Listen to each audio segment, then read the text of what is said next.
سورج اور چاند اور جتنی بھی چیزیں ہیں یہ ساری کی ساری اللہ کی مخلوق ہے، اللہ کی فرما بردار ہے، اللہ کی تسبیح کے اندر لگی ہوئی ہیں۔ حضرت ابو ذر فرماتے میں بیٹھا ہوا تھا، سورج ڈوب رہا تھا نا، تو آقا نے فرمایا ابو ذر جانتے ہو یہ سورج کدھر جائے گا؟ میں نے عرض کیا اللہ کے محبوب مجھے نہیں پتا۔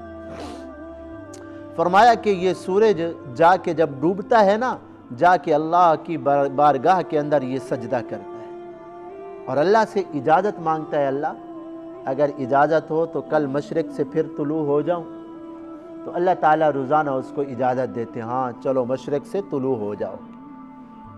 اور ایک دن وہ ہوگا، آپ صلی اللہ علیہ وسلم نے فرمایا جب یہ جائے گا سجدہ کرے گا اللہ کی بارگاہ میں، سورج سجدہ کرتا ہے، اللہ کی بارگاہ میں سجدہ کرے گا اور اجازت مانگے گا، اے اللہ میں کہاں سے طلوع ہو جاؤں؟ مشرق سے طلوع ہو جاؤں جہاں روزانہ سے ہوتا ہوں؟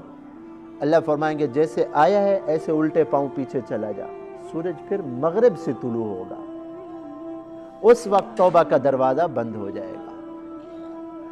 اور یہ سورج کو اللہ نے ہی یہ ساری روشنی دی ہے، تو بعض کم نصیب لوگ یہ ہیں جو اس روشنی سورج کو، ستاروں کو اور اسی طرح چاند کو جو ہے نا خدا بنائے ہوئے۔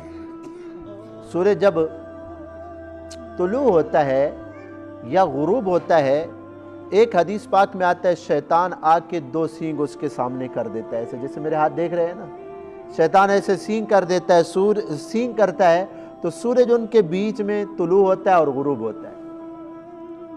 تو جو سورج کی عبادت کرنے والے ہیں نا، وہ سورج کو جب سجدہ کرتے ہیں تو شیطان یہ سمجھتا ہے مجھے سجدہ کر رہے ہیں، اس لیے آقا نے فرمایا جب سورج نکل رہا ہو، جب ڈوب رہا ہو، اس وقت جب درمیان کے اوپر ہو، اس وقت کوئی سجدہ کرنا جائز نہیں ہے، سجدہ جائز نہیں، عبادت جو ہے نا نماز جائز نہیں ہے۔ جب طلوع آفتاب ہو، غروب آفتاب ہو یا سر کے اوپر سورج ہو، اس وقت سجدہ کرنا جائز نہیں ہے۔ ہاں باقی عبادات کر سکتے ہو، آپ تلاوت کر سکتے ہو، ذکر اذکار کر سکتے ہو۔